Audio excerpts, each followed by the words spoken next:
All right, the Senate will come back to order. I think the House has finally made it back in. Secretary will read House Bill 784. 784.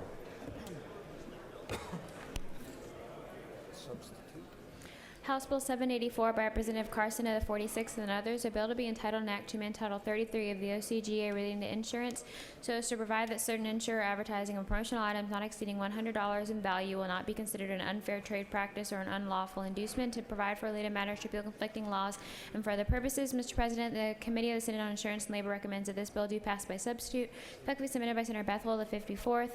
Mr. President, the Insurance and Labor Committee offers the following substitute to House Bill 784, a bill to be entitled an act to amend Title 33 of the OCGA relating to insurance so as to provide that insurers and insurance producers may advertise or conduct certain promotional programs whereby certain items not to exceed a certain value may be provided and will not be considered an unfair trade practice or an unlawful inducement, to provide for definitions, to provide for related matters, to repeal conflicting laws, and for other purposes. Mr. President, that completes the order. Chair recognizes Senator from the 14th, the lovable teddy bear, to present the bill.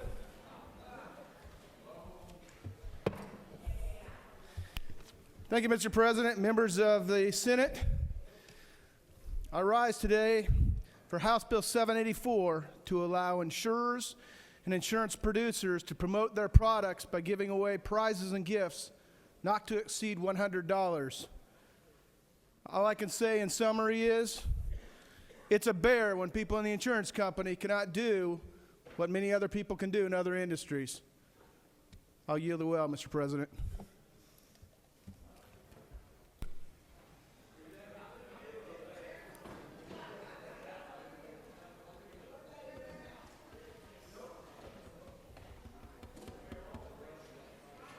Questions on the adoption of the committee substitute. Is there objection?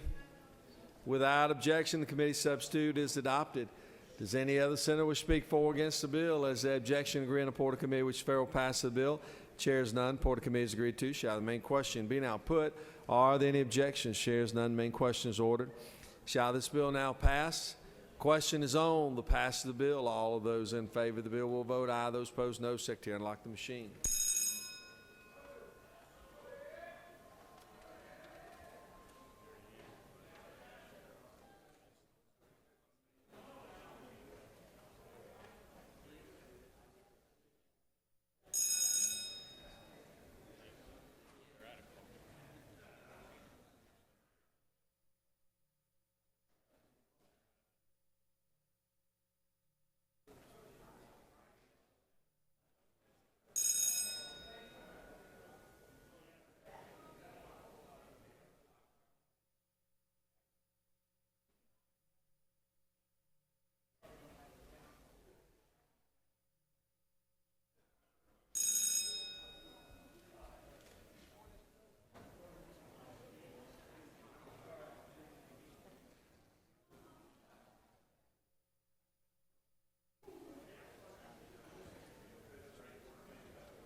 On the passage of the bill, the yeas are 50, the nays are 2.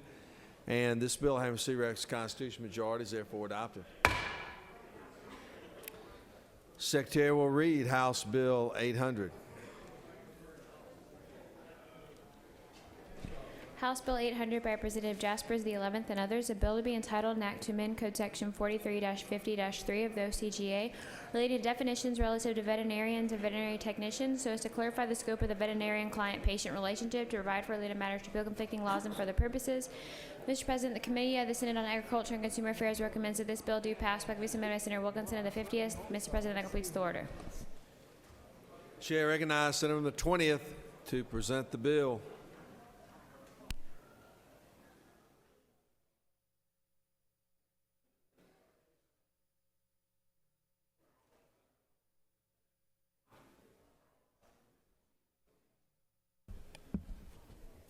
Thank you, Mr. President. Good afternoon, Senators.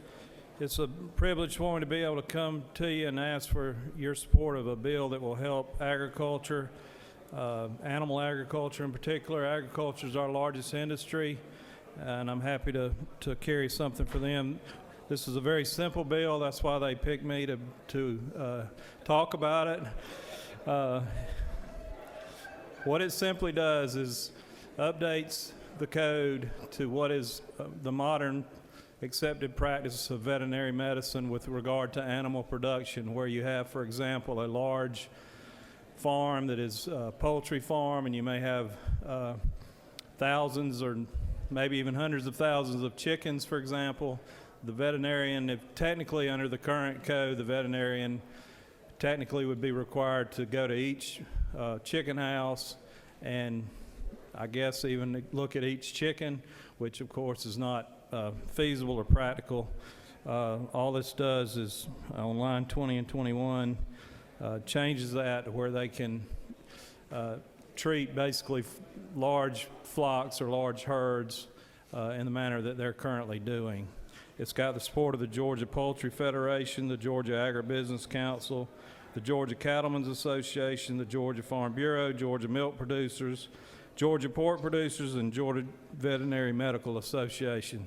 I kindly ask for your support. I yield the well.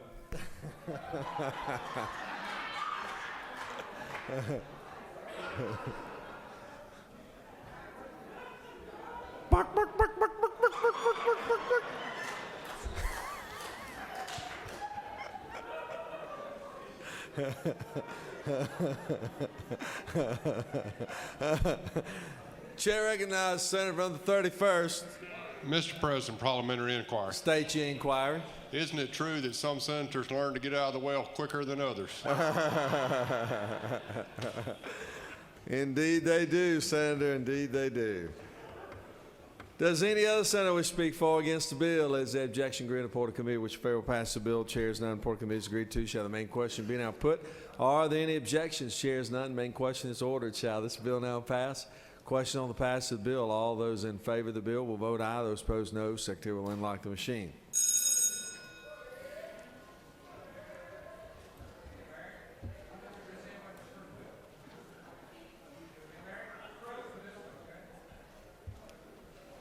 Chair recognizes Senator from the 53rd. What purpose you rise? Parliamentary inquiry. State your inquiry. Isn't it true that the senator from the 20th Yes. actually did this without his mommy here? You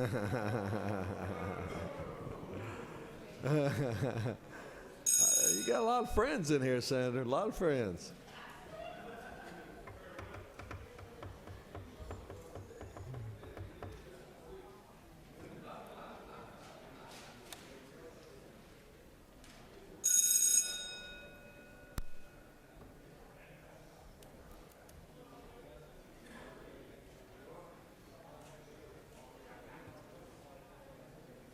Dave.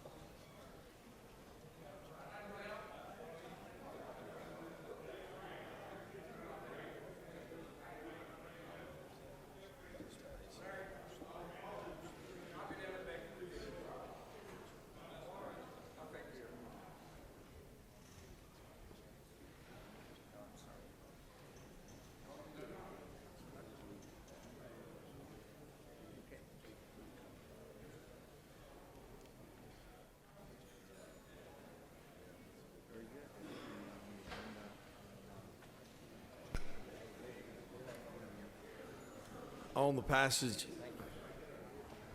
of the bill, the yeas are 51, the nays are 0, and this bill, item C, requires constitutional majority, is therefore adopted. Well,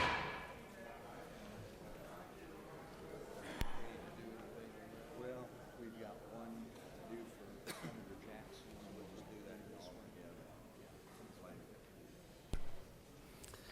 Secretary will read House Bill 804.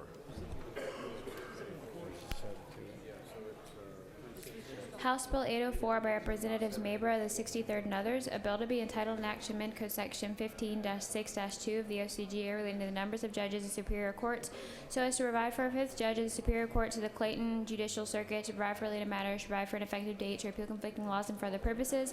Mr. President, the Committee of the Senate on Special Judiciary recommends that this bill do pass by substitutes. Purpose amendment by Senator Thompson of the 5th.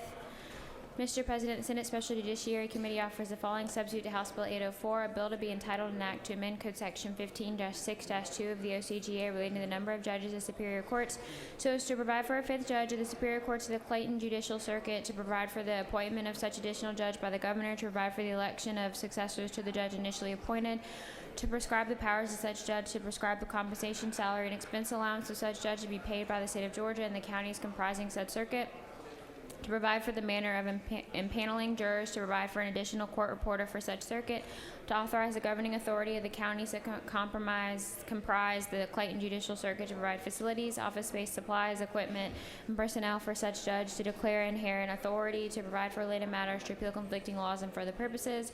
Mr. President, that completes the order.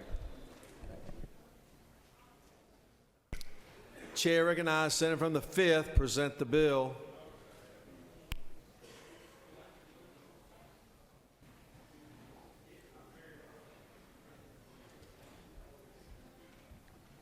Thank you, Mr. President. This bill simply adds a fifth Superior Court judgeship to the Clayton Judicial Circuit. The only change from the House version is that the effective date of this will become January 1st of 2017, and that's because of funding in the budget.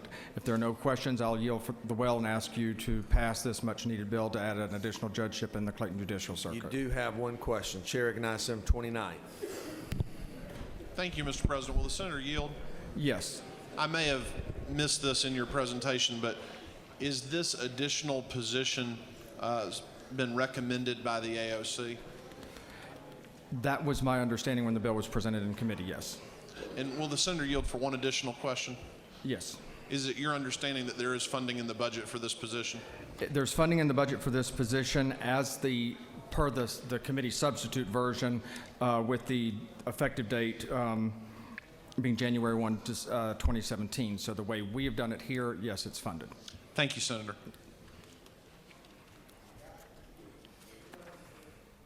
No questions, Senator. I'll yield the well.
Questions on the adoption of the committee substitute. Is there objection?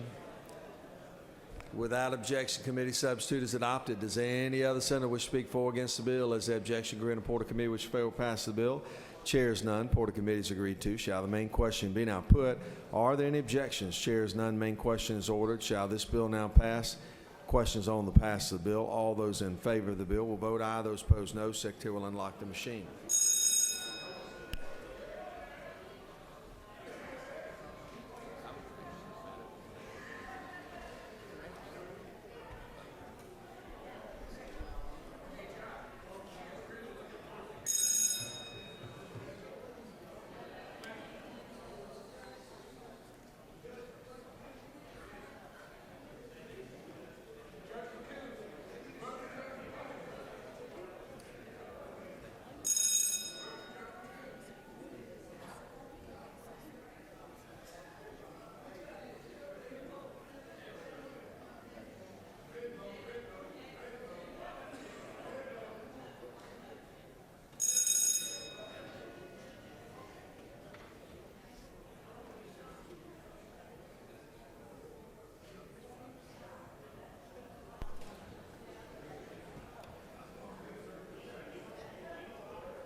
On the passage of the bill, the yeas are 53 and the nays are 1. This bill having received requisite constitutional majority is therefore adopted. The Secretary will read House Bill 831.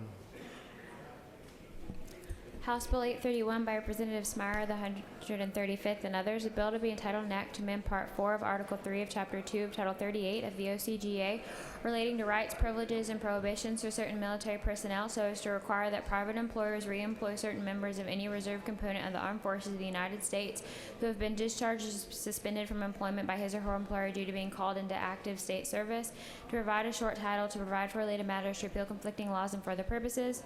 Mr. President, the Committee of the Senate on Veterans, Military, and Homeland Security recommends that this bill be passed, but be submitted by Senator Hill of the 6th. Mr. President, that completes the order.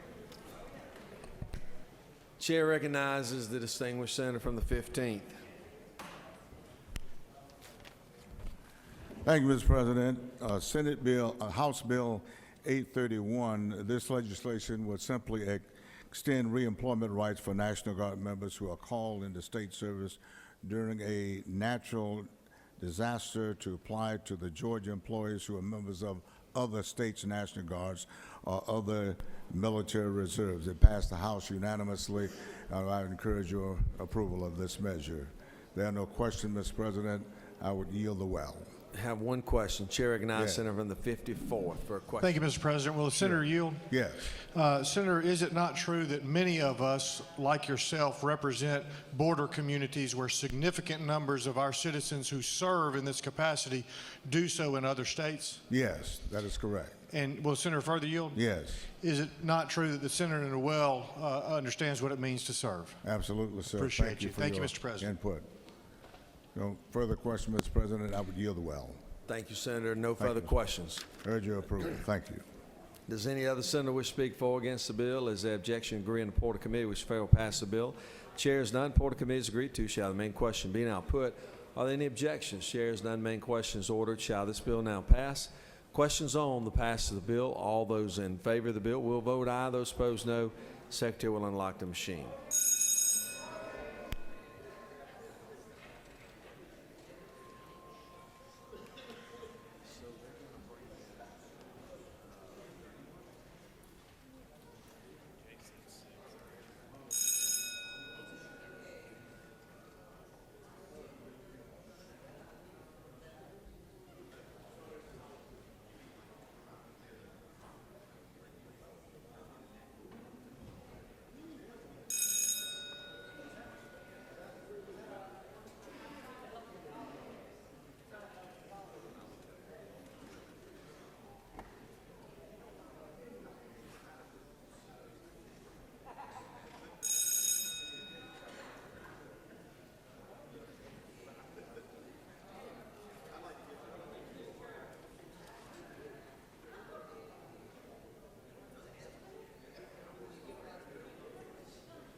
on the passage of the bill, the yeas are 53, the nays are 0, and this bill, item C, requires constitutional majority, is therefore adopted.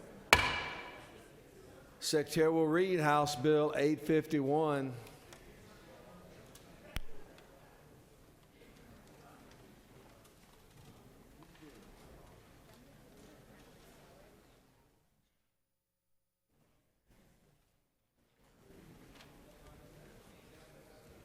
Normal case, like you're reading a book to your kid. House Bill 851 by Representative Atwood of the 179th. A bill to be entitled an act to amend Chapter 15 of Title 36 of the OCGA relating to county law libraries so as to require an annual audit of the financial affairs, books, and records of boards of trustees of the county law library, to provide for publication of such audit, to provide for related matters, to repeal conflicting laws, and for other purposes. Mr. President, and the Committee of the Senate on Special Judiciary recommends that this bill do pass, respectfully submitted by Senator Thompson of the 5th. Mr. President, Senator Williams of the 19th and others offer the following amendment number 1 to House Bill 851 by inserting after the word audit on line 4 the following: to provide for intergovernmental sewer agreement allowances, by inserting between lines 21 and 22 the following: Code Section 36-30-1 of the OCGA relating to definitions is amended by redesignating the existing text as subsection A and adding a new subsection B to read as follows: any allowance made to a municipality related to its membership or participation in an intergovernmental agreement related to sewer operation shall apply and be allowed to all municipalities participating in the same intergovernmental agreement related to any metropolitan sewer operation.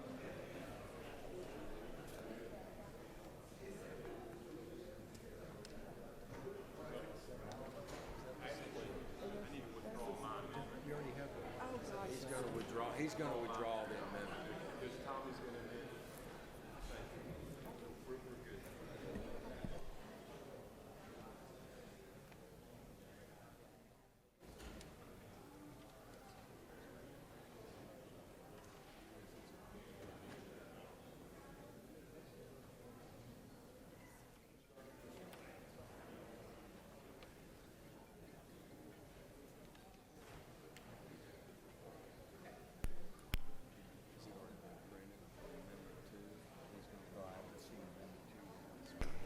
Chair recognizes Senator from third to present the bill.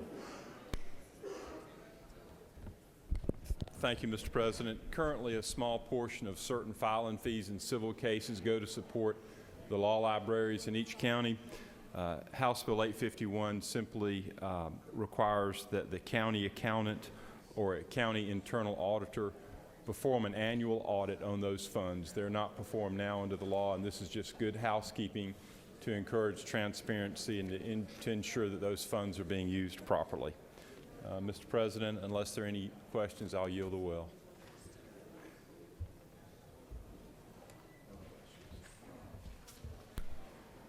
No questions, Senator. Chair recognizes Senator from the 19th to speak to amendment number 1.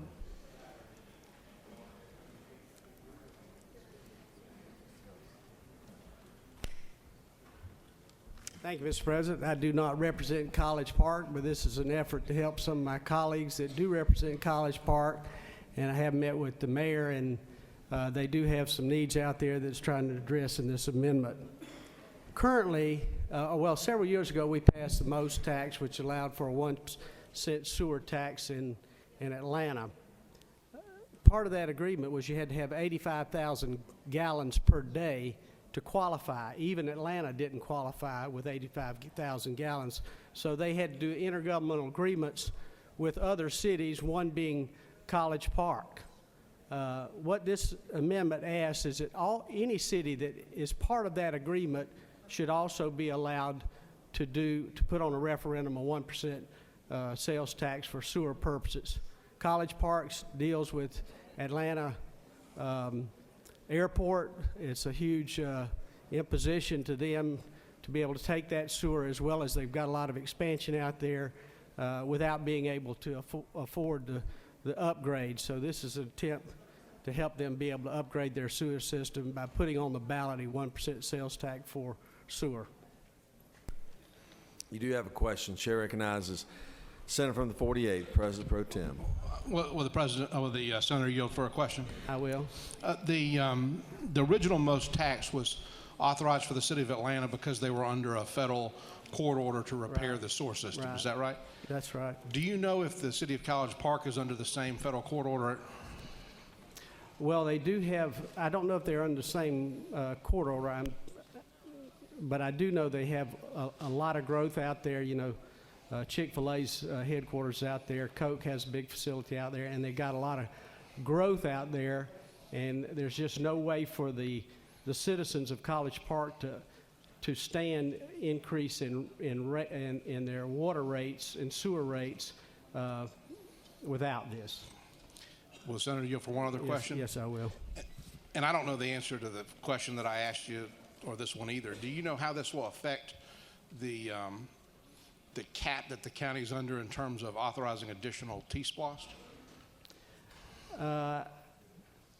For College Park, for what part of? Well, College Clayton Park County? is part of Fulton County, and I know that there's a cap on the amount of sales tax that can be charged, and I know that we've got a MARTA tax that's pending, a T-SPLOST that's pending. Do you know how that interrelates with either of those proposed taxes? If that part of Fulton County that Atlanta's in, I would assume that they would have the space there. But Senator, I have not been asked that question and don't have a clear answer.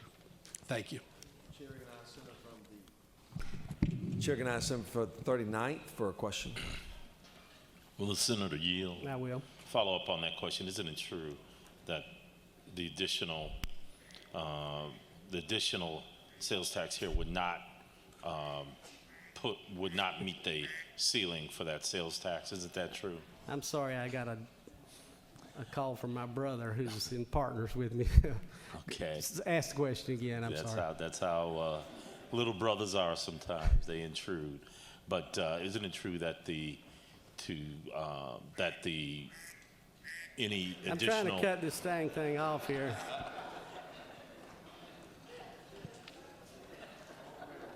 I think I can answer, but I'm sure the senator knows which he speaks. Okay. Will the senator further yield? Yes. And I want to be sure about this because I represent both parts of East College Park and the city of Atlanta. This would not have any negative impact on the city of Atlanta, would it? No. All right. Thank you. Thank you. Mr. President, I yield. No further questions. Questions on the senator from the 29th. What purpose you rise? Mr. President, I'd request a ruling on the germaneness of Amendment 1.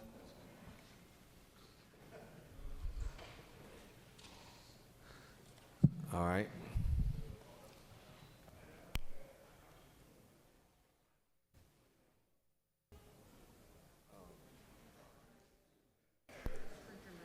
Senator from the 29th, if you'll approach.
Chair recognizes Senator from the 29th.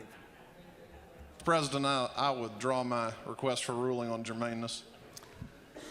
Questions on amendment number 1. Is there objection?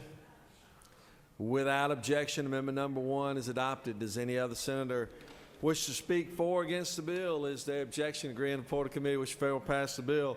Chairs none. Port Committee is agreed to. Shall the main question be now put? Are there any objections? Chairs none. Main question is ordered. Shall this bill now pass? Question is on the pass the bill. All those in favor of the bill will vote aye. Those opposed no. And the Secretary will unlock the machine.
on the passage of the bill. The yeas are 42 and the nays are 9.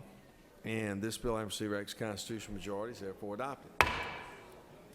Secretary will read House Bill 876.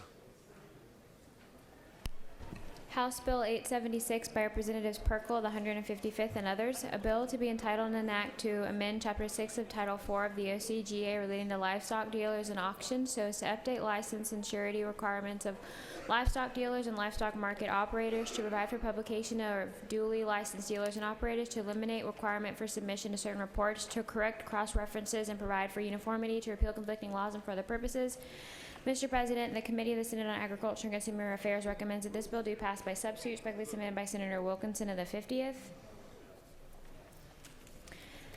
Mr. President, the Senate Committee on Agriculture and Consumer Affairs offers the following substitute to House Bill 876, a bill to be entitled an act to amend Title 4 of the OCGA relating to animals so as to update license and surety requirements of livestock dealers and livestock market operators, to provide for publication of duly licensed dealers and operators, to eliminate requirement for submission of certain reports, to correct cross-references and provide for uniformity, to provide for liability protection for certain activities related to livestock, to provide for limitations, to provide for related matters, to provide for an effective date and applicability, to repeal conflicting laws and for other purposes. Mr. President, that completes the order.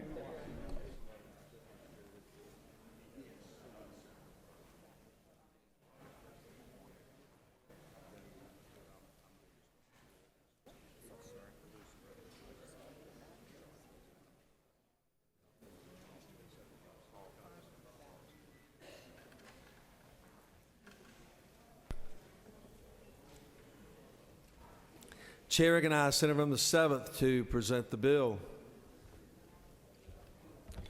Thank you, Mr. President. House Bill 876 is, 876. I get my numbers backwards. I was going to read them backwards there for a second. Is basically does two things. The first part of the bill is an agreement that was reached that the Department of Agriculture worked on with industry, with producers and members of the General Assembly to provide protection to livestock producers by providing sureties by dealers so they to make sure that our livestock producers are protected whenever they sell their livestock. The second part of the bill was added in Senate committee, and it is the language from Senate Bill 183 in regards to livestock liability, which passed this body last year by a vote of 41 to 11. That's the legislation. Mr. President, if there are no questions, I yield the well. You do have a question. Chair recognizes Senator in the 41st, Minority Leader. Senator, yield. I yield. So, Senator, this is waiving, the last part of the bill waives liability if you're in a stall with equine animals, llamas, and you get injured, that liability doesn't exist? Actually, current law already provides the waiver of liability with equine animals and llamas.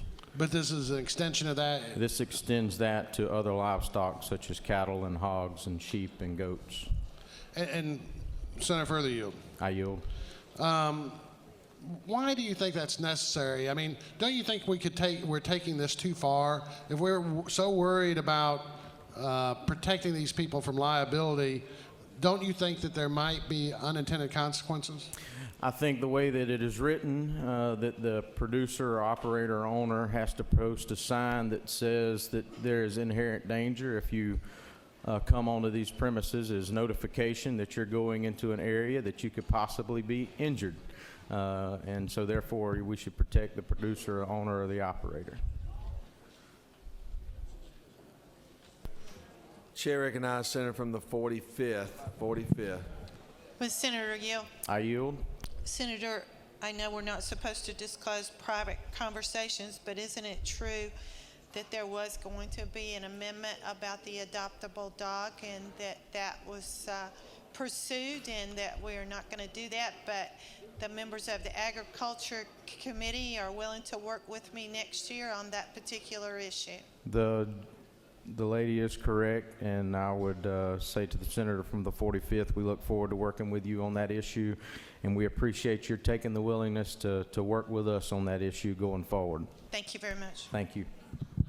No further questions, Senator. Thank you, Mr. President. I yield the will. Chair recognizes Senator from the 41st to speak to the bill.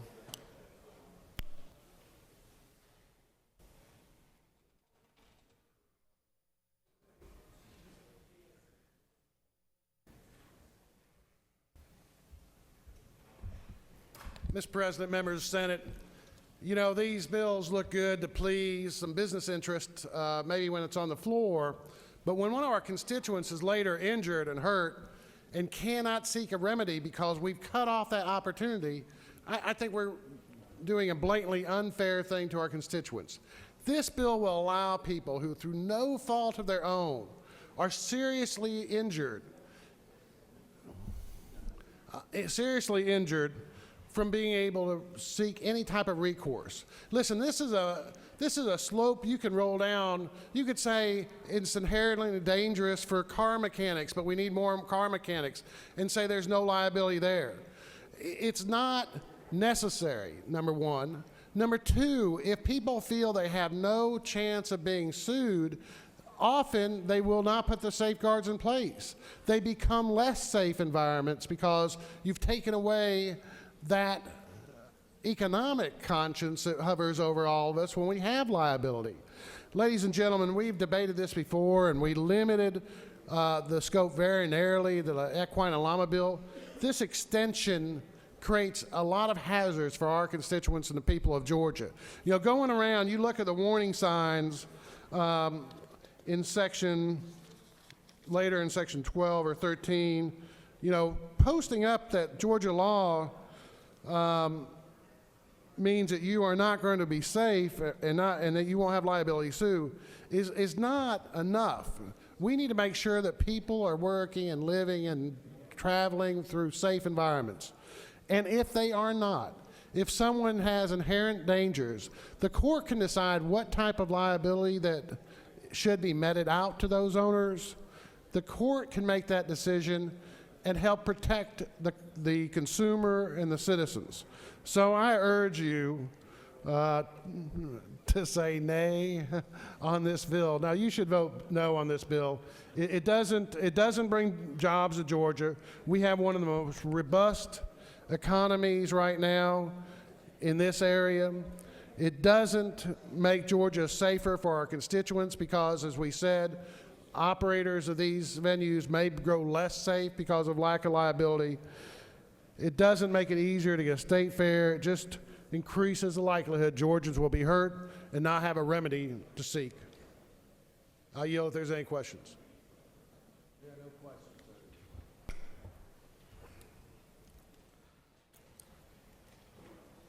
Questions on the adoption of the committee substitute. Is there objection? Without objection, committee substitute is adopted. Now, does any other senator wish to speak for or against the bill? Is there objection? Agree on the report of committee which fair will pass the bill? Chair is none. Report of committee is agreed to. Shall the main question be now put? Are there any objections? Chair is none. Main question is ordered. Shall this bill now pass? Questions on the passage of the bill. All those in favor of the bill will vote aye. All those that are opposed to the bill will vote nay. Secretary will unlock the machine.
On the passage of the bill, the yeas are 34 and the nays are 18, and this bill having received requisite constitutional majority is therefore adopted.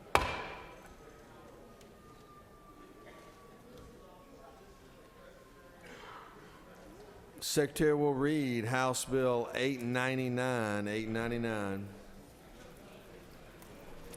Substitute to it, so it's not too long. There you go. House Bill 899 by Representative Powell of the 171st and others, a bill to be entitled an act to amend Chapters 13 and 13A of Title 10 of the OCGA relating to tobacco product manufacturers and master settlement agreement enhancements, respectively, so as to revise and add certain definitions, to provide for procedures, conditions, and limitations, to provide for responsibilities of cigarette importers and stamping agents, to provide for duties of the Attorney General and the Revenue Commissioner, to amend Chapter 11 of Title 48 of the OCGA relating to taxes on tobacco products, so as to clarify applicability in conjunction with other provisions of law, to repeal conflicting laws and for other purposes. Mr. President, the Committee of the Senate on Finance recommends that this bill do pass by substitute, respectfully submitted by Senator Hill, the 32nd. Mr. President, the Senate Committee on Finance offers the following substitute to House Bill 899, a bill to be entitled an act to amend Chapters 13 and 13A of Title 10 of the OCGA relating to tobacco product manufacturers and master settlement agreement enhancements, respectively, so as to revise and add certain definitions, to provide for procedures, conditions, and limitations, to provide for responsibilities of cigarette importers and stamping agents, to provide for duties of the Attorney General and the Revenue Commissioner, to amend Chapter 11 of Title 48 of the OCGA relating to taxes on tobacco products, so as to clarify applicability in conjunction with other provisions of law, to repeal conflicting laws and for other purposes. Mr. President, that completes the order.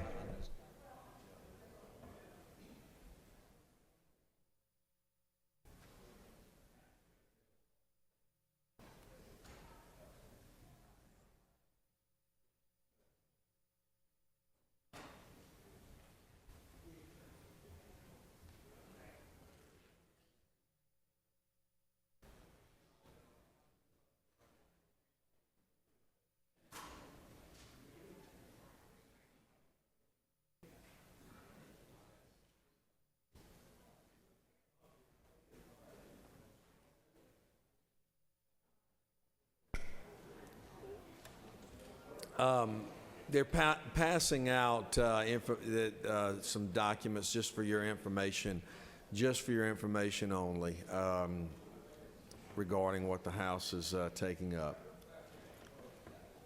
It's just a copy, so you'll have it on your desk. Chair recognizes Senator from the 3rd. Senator from the 3rd, present the bill. Thank you, Mr. President. As many of you know, in 1998, the state, along with 47 other states, entered into an agreement with various tobacco companies settling a lawsuit dealing with the effects of the nicotine and the tar on individuals. And as a result of that, the state has been receiving payments of between $130 and $150 million a year.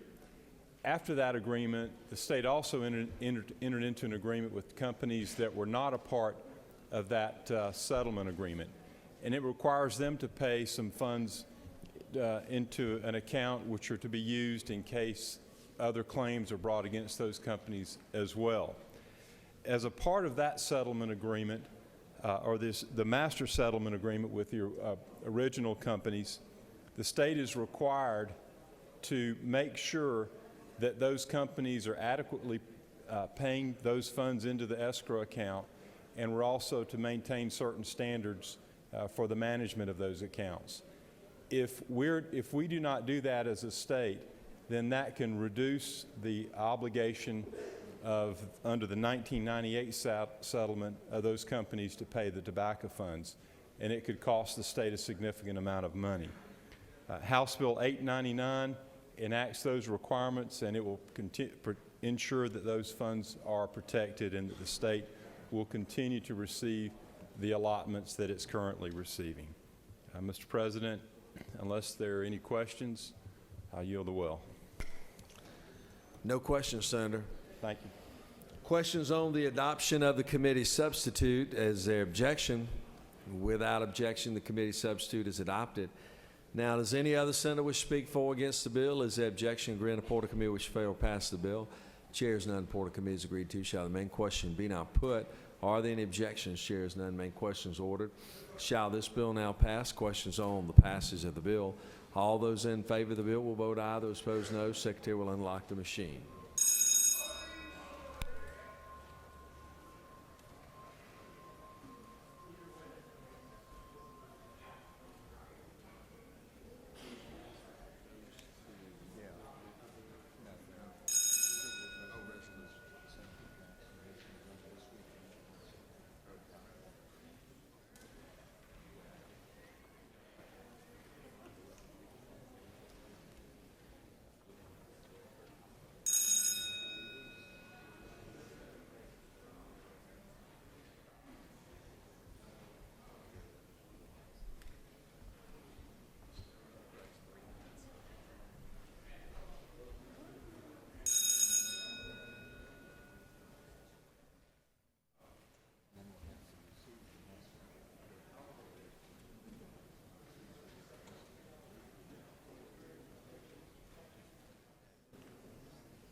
On the passage of the bill, the yeas are 51, the nays are 0. This bill absolutely wraps the constitutional majority is therefore adopted. Secretary will read House Bill 902.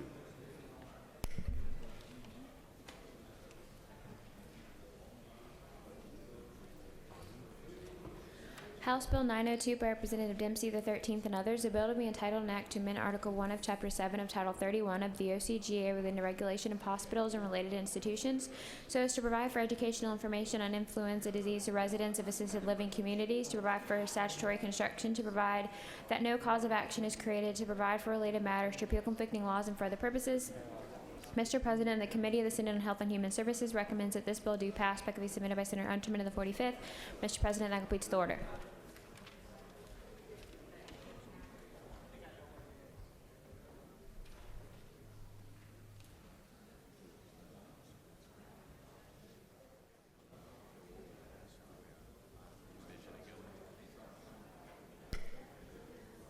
Chair recognizes Senator from the 43rd to present the bill.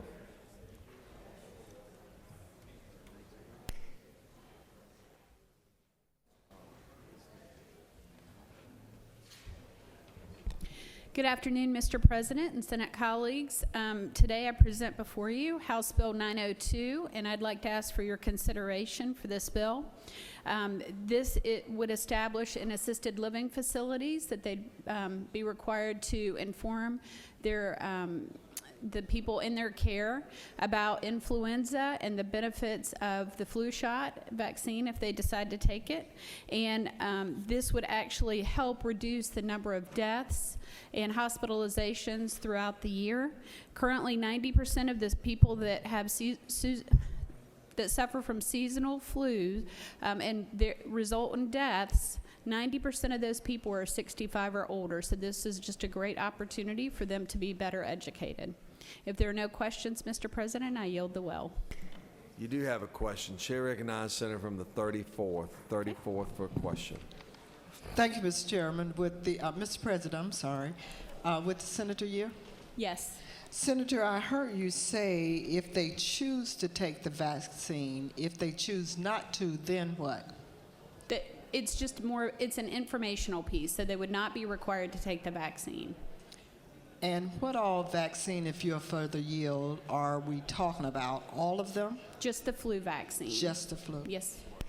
Senator, are you aware that some flu vaccinations cause other problems, and that's what keeps people with trepidation about taking vaccinations? I am aware of that. This is actually information that would be distributed by the Center for Disease Control. Thank you, Senator.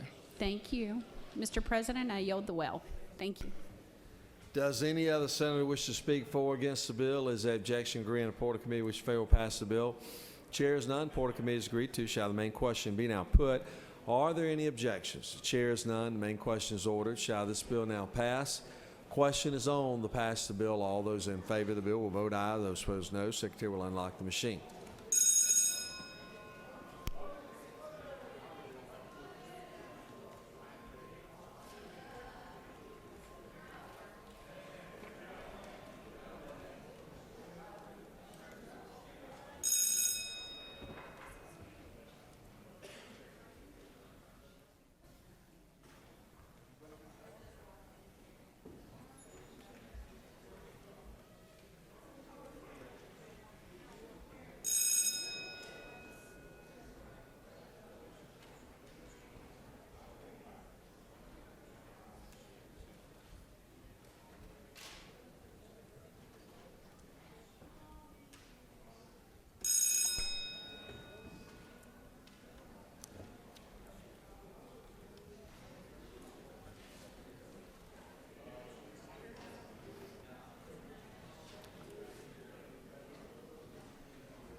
passage of the bill, the yeas are 48 and the nays are 4. And this bill, having received requisite constitutional majority, is therefore adopted. Secretary will read House Bill 238.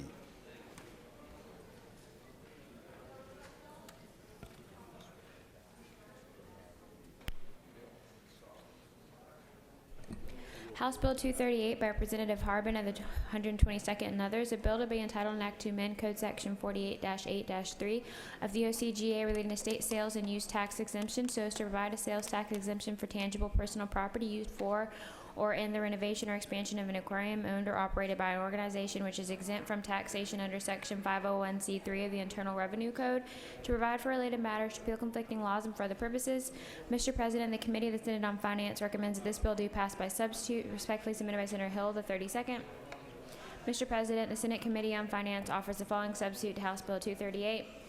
A bill to be entitled an act to amend Title 48 of the OCGA relating to revenue and taxation so as to provide for the revision of personal income tax rates to eliminate itemized adjustments to Georgia taxable net income, except for limited mortgage deductions, charitable contributions, and medical expenses, to increase the personal exemption from state income tax, to repeal the corporate net worth tax, to provide that this act shall not affect prosecutions, punishments, penalties, administrative proceedings, or remedies or civil actions related to certain violations, to provide for a short title, to provide for related matters, to provide for an effective date and applicability, to repeal conflicting laws, and for other purposes. Mr. President, that completes the order.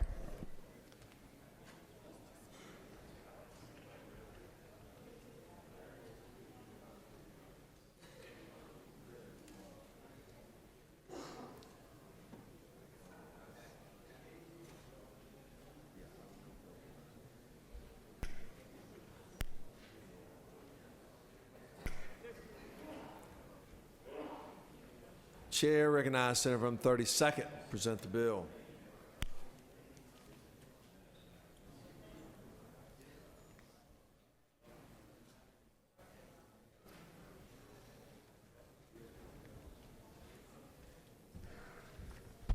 Thank you, Mr. President. Senators, I bring to you House Bill 238. As you know, Georgia has the highest income tax rate of all southern states. We're tied, actually, with South Carolina. This bill simply lowers our income tax rate. In fact, 28 states have a lower income tax rate than Georgia. States like Ohio are lower. We recently had Governor Kasich here in telling us about how they cut their income tax rate, as well as Massachusetts, of all things, has a 5.1% rate and lowered their rate recently. But what about our credit ratings? And so first and foremost, for the record, neither you nor I nor our Lieutenant Governor nor our governor want to lead our state into a lower credit rating. I certainly don't, and I don't believe this bill would do so.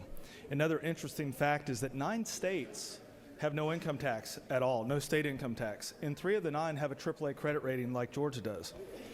Today, the National Tax Foundation rates Georgia number 39 of 50 states. You want to be number 1 in that rating. The Tax Foundation has scored the bill in front of you and advised that the bill would improve Georgia's rank from 39 down to 18. That's really good news.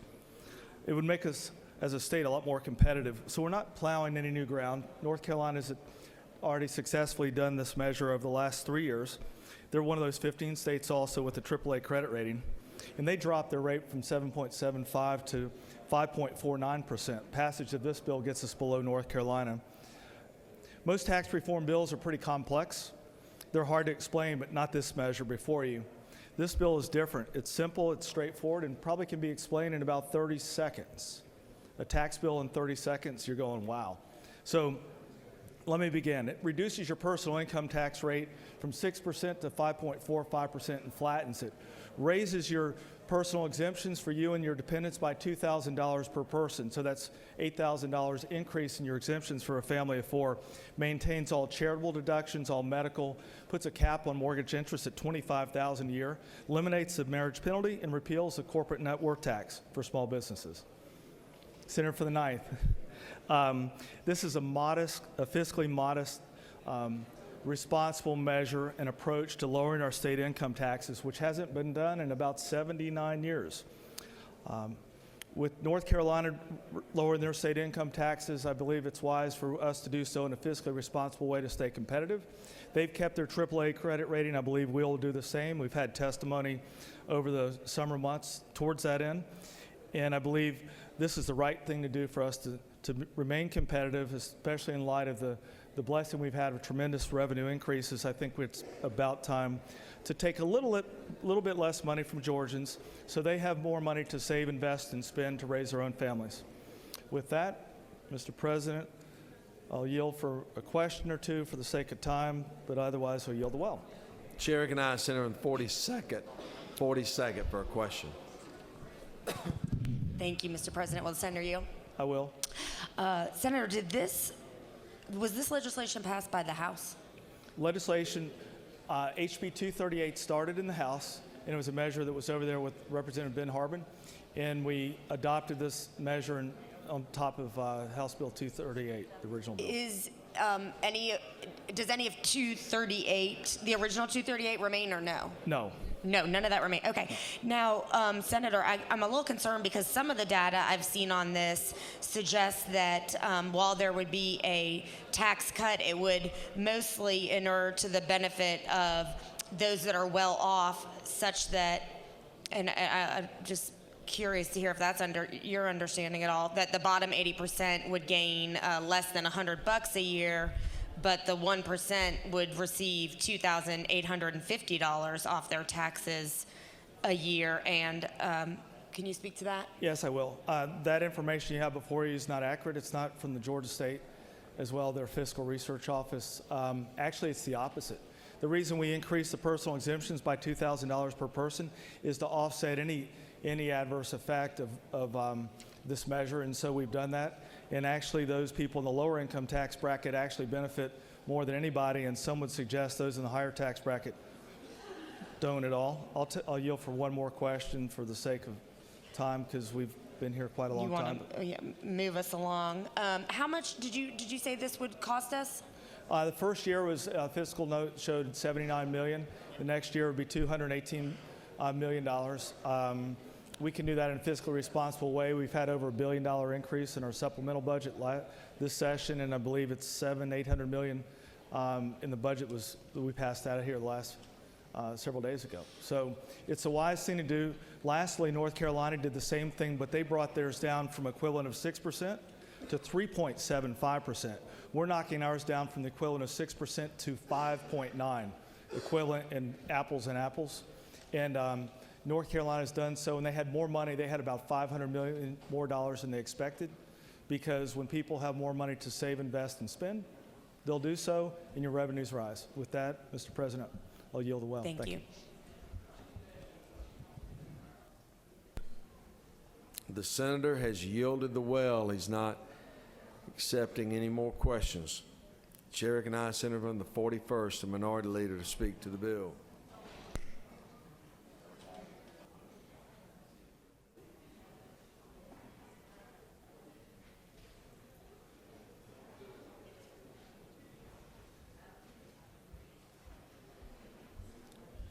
Mr. President, members of the Senate, first of all, let's talk about a little something called the state constitution. The state constitution says tax bills originate in the House. This bill came over as an aquarium bill, and it is now a massive 200 plus.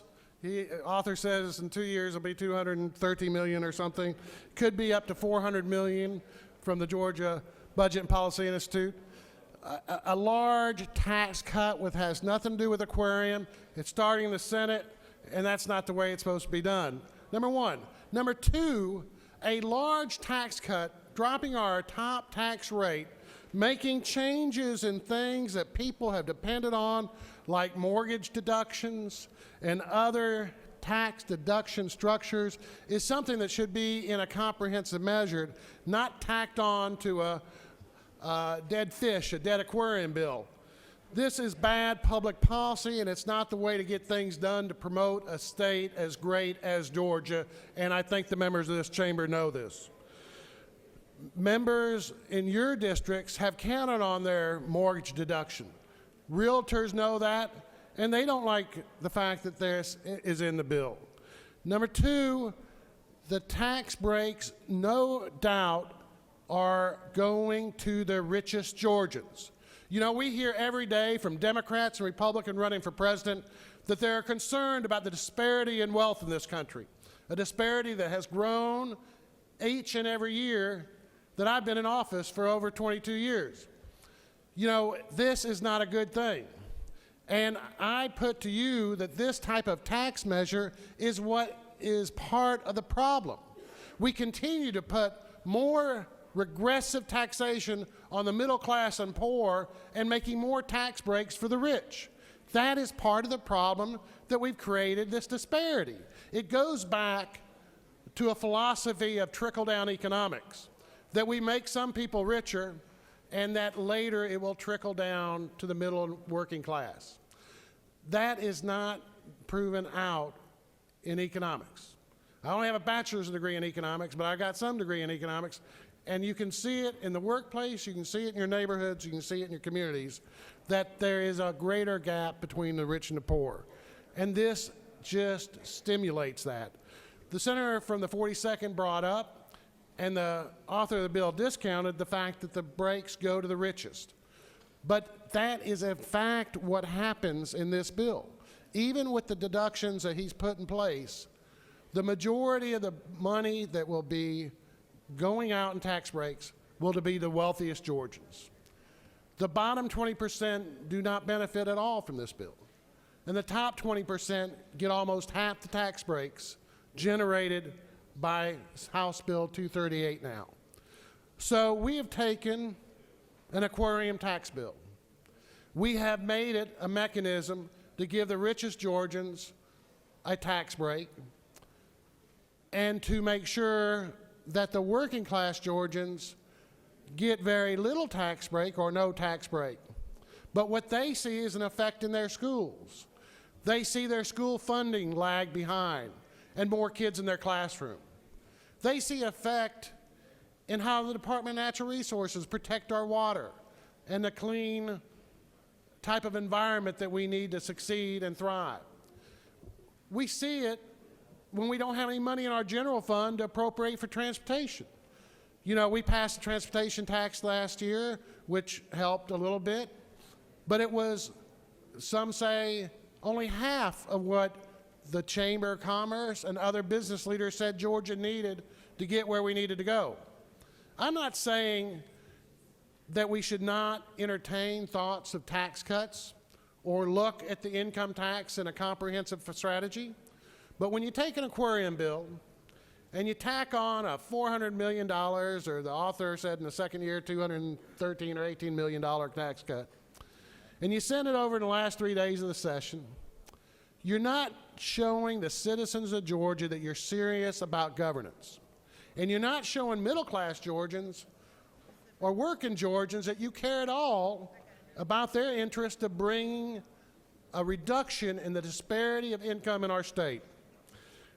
Members of the Senate, Democrat and Republicans, should reject the notion of giving more tax cuts to the wealthiest Georgians and heaping a harder and bigger burden on those making $60, $70, $40, $30, $90,000 a year. They have had enough of this increase in income breaks for the rich. And if you don't think we have a history of it, listen, we've got a history of it. We just passed the tax break if you want to buy tickets, not to just Super Bowl. We could have done the Super Bowl saying we're trying to bring business, but we included NCAA tournaments, all kinds of sporting events give tax breaks to people buying expensive tickets.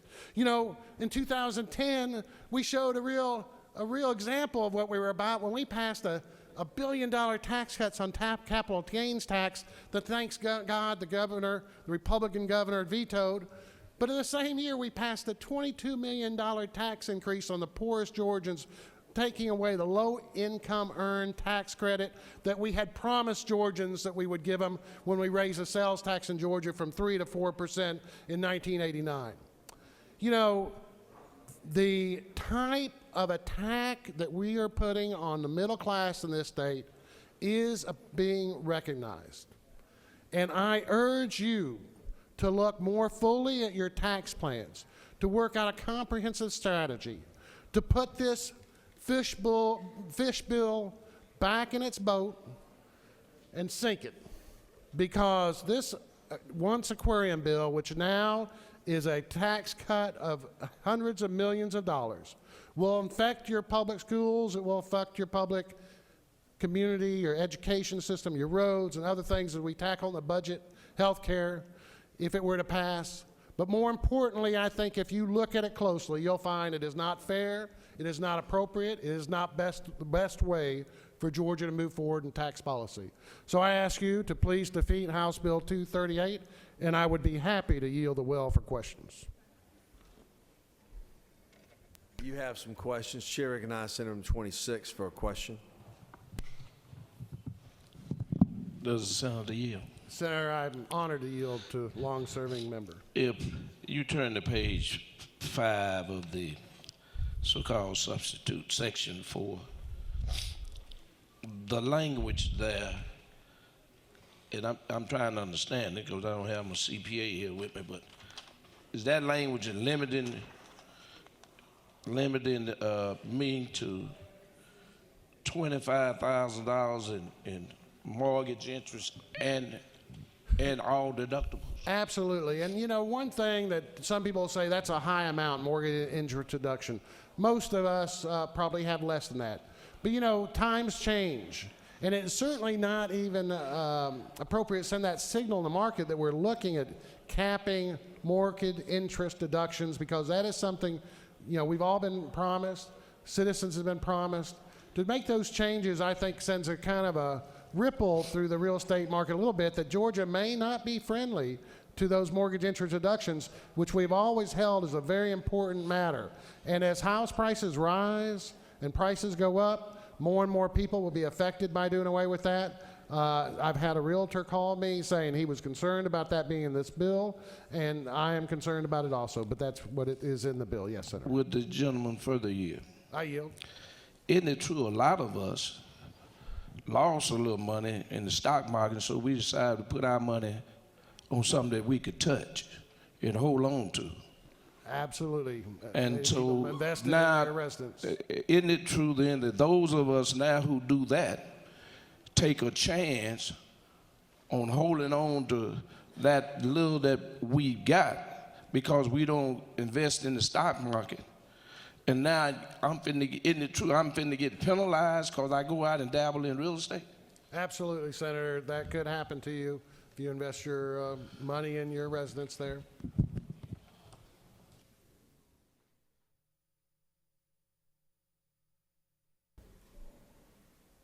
Chair recognizes Senator from the 36 for a question.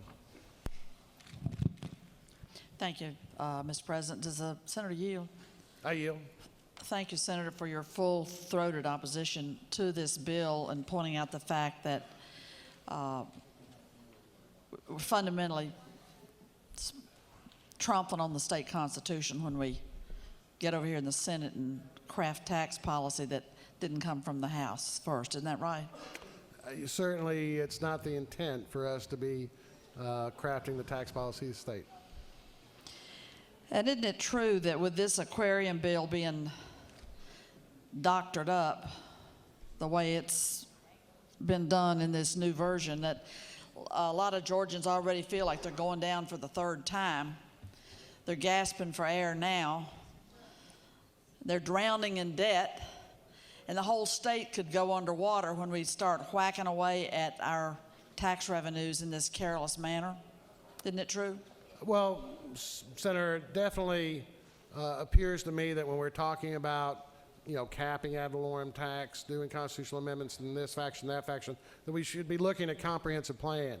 And putting one piece on the table here of a nonpartisan group said was anywhere from $281 million to $400 million tax cut seems to me to be somewhat reckless in the light of the fact that we have underfunded, and people here in Georgia love to say the Georgia legislature, we're proud of you because you don't run deficits. Ladies and gentlemen, when you run a deficit of hundreds of $millions in your retirement programs, when your pension funds are not fully funded, you're not running a full, honest statement to Georgia citizens that you're not in debt. And our pension funds are not all fully funded. We should take care of that business. Our education level and QBE funding formula is not fully funding. We should make sure that we fully fund our children and protect their future before we look at $400 million tax cuts. And certainly we should look at those type of items in a comprehensive approach, not riding on the back of aquarium bill 3 days before we go home. Going down for the third time. Thank you, Well, Senator. thank you, Senator. And I would just add to your list, your sizable list of funding needs that we have in our state. How long have we had a waiting list? How long have we been trying to unlock the waiting list for people with developmental disabilities? And every year, that job Senator, doesn't get done. I'm so glad, because I should have included that as one of the highest priorities. Our seniors and our developmental disabilities programs, we've shortened the amount of care that people have for speech pathologists. Young children with autism are getting less treatment. Respite care for seniors in our community has been cut. These programs have been devastated over the last decade because of two things. One, the recession hurt us, but most importantly, things like our tax policy. When we showed that we were, again, cutting taxes for venture capitalists, which we did, or when we cut taxes for real estate brokers, what we did, or when we gave special tax breaks to different corporations, Gulfstream or others, which we've done. And yet we cut $22 million from the poorest Georgians on their low-income tax credit, and then today we come with a tax burden that will be shifted more regressively, more toward the middle and working classes than the rich. I agree with you, Senators. We should be concerned about those with developmental disabilities and others. Thank you, Senator. Chair recognizes Senator from 32nd. Senator Yield. I yield. Isn't it true that in the committee there was testimony over the summer, as well as in Senate Finance Committee, that was well attended, that all middle and lower income tax earners would get a tax cut from this measure, every single one of them, and this bill was fully vetted? Some said that in your committee. Others were concerned, and certainly a $2 tax cut for the lowest 20% versus a $2,000 plus for the top 1% is not an equity situation, Senator. And I dispute some of your thoughts and figures that that there is a more fair balance in this. Senator Yield, for another question. Isn't it true that the numbers I represented come from the Georgia State Fiscal Policy Center? But my next question is isn't it also true that only people like Donald Trump would pay more in mortgage interest under this measure and everybody else is winning? No, that is not true. There are others that would not be able to take the full deduction. But number two, it's a moving target. And number three, the real estate community is concerned about it. And actually, real estate lobbyists mentioned the concern of having mortgage interest rates deductions in your bill. My last question is, isn't it true that the Senate Finance Committee considered this bill and that it had full bipartisan support? It was unanimous out of the Senate Finance Committee. Isn't that true? Senator, I can guarantee you without doubt today that it will not be full bipartisan support. You may get a member, I don't know. But by and large, people have woken up that some of the information given in the committee may have not been fully examined, may or may not have been correct, but certainly we have had independent, nonpartisan people look at this bill, and they have shown a fact sheet. One, a simple one-pager I put on your page, but the Georgia Budget Policy Institute and other groups have looked at this bill and certainly raised alarm. So I think that there hopefully will be bipartisan concern for the bill today, not only in what it does, but number two, that it is not part of a comprehensive look at taxation, and number three, that it going this late in a session as a rider on an aquarium bill is not the best policy for Georgia or process to do a $200 to $400 million tax break. Chair recognizes Senator 27th for a question. Senator, do you yield? I certainly yield. Is it not true at today's current mortgage rates, 20% down, that a person that would exceed that $25,000 interest rate would got $600,000 home? That's correct. Is that someone that's poor? No, that's not a poor person. But again, some of the tax policy in here, that is not the only thing. It also cuts Georgia's corporate net worth tax. It's a minor levy on some corporations and some of the only taxes they get. It has a comprehensive or several effects on several different taxes. The problem really with the mortgage interest deduction tax, it is a high amount, but figures change over time and prices go up. My house has gone up probably 25% since the recession, if not more.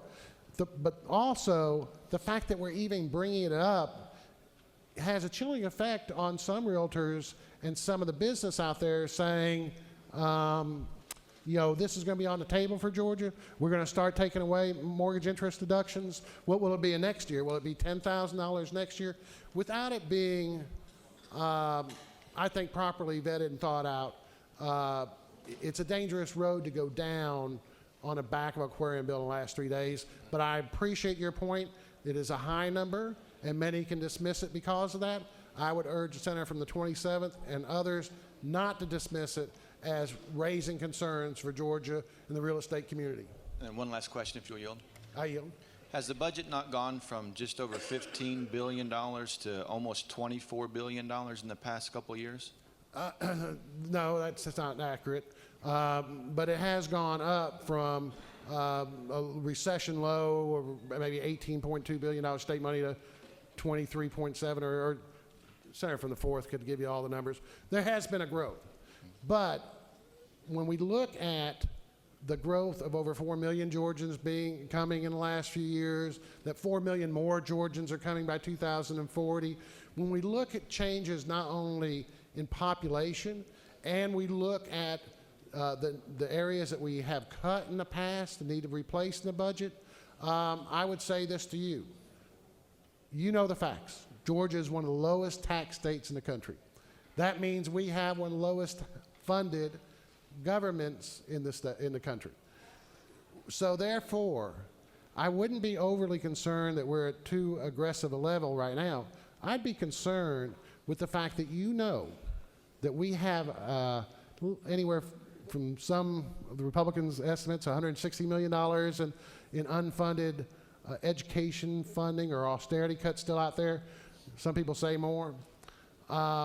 You know that that is an important institution for the future of Georgia's children, make sure we fully fund schools.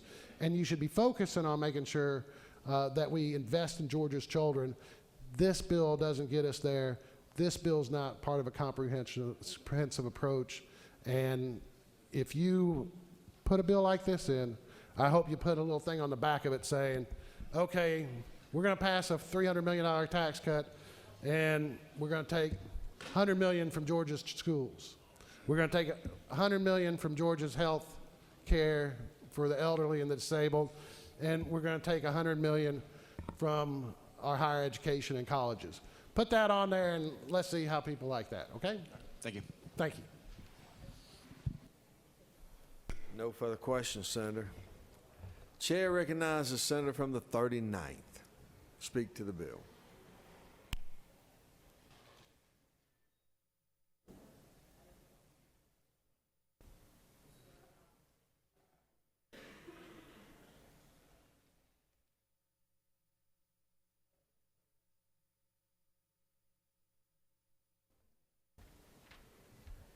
Mr. President, members of the Senate, I rise to make comment on House Bill 238. I am at a loss, to be honest with you, to add anything to the superlative presentation by the Democratic leader, by the minority leader from the 41st. He did a very, very good job at explaining the pitfalls of where we are stepping at this hour. I will say, and I really did want to ask the senator from 32nd a couple of questions. He stepped out of the well, although he did see fit to ask questions of the senator from the 41st. But I understand that because sometimes when someone's in the well, you find questions, you realize there are questions you would like to ask them. But the first point I'm going to make is that when we do these tax breaks, $200, $300, $400 million, as the senator from the 41st said, there are things that we could be using those resources for. If we thought that, you know, there were no needs out there, then that's one thing. But the fact of the matter is, you know, $100 million could do us Medicaid expansion. provide health care for 500,000 people, bring $10 million into the economy, $10 billion, great investment. Yesterday we heard a senator from the 21st talk about how tax breaks for Super Bowl tickets would bring in, and I believe the senator from the 53rd was especially demonstrative in talking about it would bring $400 million, $500 million to the economy. Well, guess what? Medicaid expansion, if we funded it with that $100 million that we want to give a tax break to, if we did that, we'd have $10 billion with a B. So we have investments that we should be making here in Georgia. Medicaid expansion is one of them. And I'm glad that the senator from 32nd did from his desk when he asked questions tell us that the Georgia State Fiscal Management provided him with his figures. And, you know, and there's unreadiness, obviously, because we have different figures. And it seems to me that we ought not to be, as the senator from the 41st said, amending a fish bill at the last, you know, at the 2 days before we adjourn, where we have this kind of disagreement. You know, the plan reduces Georgia's top income tax rate, giving the wealthiest households the biggest break.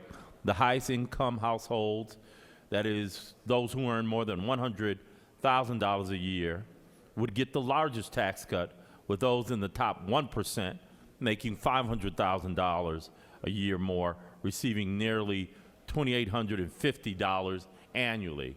What that's called is giving the 1% an advantage over the 99%. The wealthiest 20% of Georgians will get more than half the tax benefits. And then finally, the cost of this proposal, as I've already said, blocks efforts to address a variety of obstacles to prosperity, such as the state's high poverty rate, large number of residents without health insurance, Medicaid expansion, again, issue, and the need to prepare a workforce for the 21st century economy. We have a lot of problems in Georgia. Giving tax breaks, the majority of tax breaks to the wealthiest, does not solve those problems. We ought to try to do it in a fashion that's more reasoned and methodical than this. Giving a tax break on a fish bill is not what we ought to be doing. Mr. President, I yield the well unless there are questions, and I'll be glad to take those questions. Chair recognizes Senator from the 6th for a question. Yes, sir. Thank you, Mr. President. Does the senator yield? Absolutely. Senator, what do you think is the appropriate tax rate for the state? Well, you see, I'm not going to stand here and tell you what the appropriate tax rate is. What I am going to tell you is we ought not to do it in this fashion. We ought not to be amending a bill, a fish bill for an aquarium, scraping that out and putting this in it. It ought to be a reasoned approach. It ought to be a methodical approach, and we ought to take the time to do it. This is not the way to do government. I hope if it passes, that if it goes to conference, that we'd work on it. And if it goes to the governor's desk, I hope he'd veto it. It's bad policy. It's bad policy for all of us, because when we don't invest in health care, when we don't invest in education, we all lose. That's trickle up bad thing. That's trickle up problems. Does the senator yield for another question? Absolutely. Wouldn't you agree that what is proposed in this bill is a very modest cut? It's modest. You could say it's modest, but the one thing the senator from the 32nd and I agree on is either $200 to $400 million. Eventually, that's a lot of money when you add it up. So I don't know if I'd agree with you about modest. Does the senator yield for one more Yes, question? Sir. Absolutely. Don't you really actually want to vote for it? Not at all. Not at all. There's nothing. Well, I want to vote on one other thing I want to vote against one other thing more than I want to vote against this, but that's a conversation for later in the hour. I yield the well, unless there are questions. You do have one more from your colleague, Senator from the 36th, and that should be the last one. Okay. Thank you, Mr. President. Does the senator yield? I do yield to the senator from the 36th. In light of that recent exchange that you had with the senator from the northern part of Atlanta and Cobb County, in light of that exchange, isn't it helpful to remind ourselves when you look at these dollars and apply them to real life expenditures that are in our current budget? $351 million in our 2017 budget for the technical college system of Georgia. Absolutely. To fund that entire system. So you can see the massive impact of slicing $400 million out of our budget, or our very high needs for our youngest citizens, our pre-K kids and our early childhood development, $413 million 2017 expenditure. So you're talking about major programs that are critically important to where Georgia's going to go in the future. What's our next generation? How are we going to launch our next generation of children and put them on the path to success? And this tax cut proposal alone dwarfs that. So you can, I think it's, is it not true, very relevant to look at our current budget and look at our current costs and our needs, and to say that we've had teachers on furlough for how many years now? There had 40 systems with teachers furloughed when we went into this budget consideration this year. That for 7 years, state employees hadn't gotten a raise. That we had a turnover rate of almost 50% in many departments because people had to leave in order to support their families. And how can we possibly say that we can just cavalierly in one afternoon, you know, dredge up this bill from the bottom of the aquarium and fill it up with this kind of proposal that would absolutely 400 this level of money out of our budget is just draconian, and how people can propose it because of the ring of tax cut. Somehow we're supposed to all fall in line in the worship of the tax cut and fail to look at our schools, our early childhood development, our higher education needs, our teachers, our public employees, our pension system. It's just not sound policy, is it, Senator? It is. I'm glad you remind us of the dimensions of the programs that you outlined. I talked about Medicaid expansion and the investment of $100 million in that would bring $10 billion, saves 1,000 lives a year, and insure 500,000 people. But the programs that you talk about and the impact of this kind of cut on them is immense, and I appreciate you mentioning that.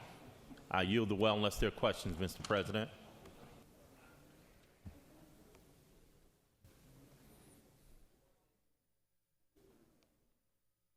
No questions. Thank you, sir. Any other senator wishing to speak? Nope. Questions on the adoption of committee substitute. Is there objection? Without objection, committee substitute is adopted. Now, does any other senator wish to speak for or against the bill? Is there objection? Agree on the report of committee. Which fair will pass the bill. Chair is none. Report of committee is agreed to. Shall the main question be now put? Are there any objections? Chair is none. Main question is ordered. Shall this bill now pass? Question is on the pass of the bill. All those in favor of the bill will vote aye. Those opposed, no. Secretary, unlock the machine.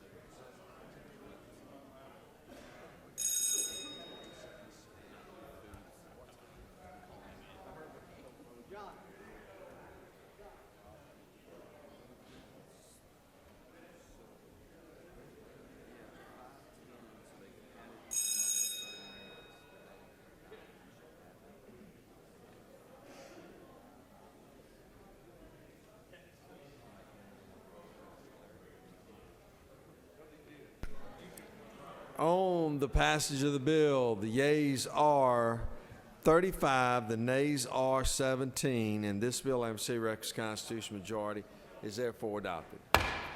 We're going to take our supper break. We have salads and other goodies, I think, in the ante room. We will reconvene at 6:30.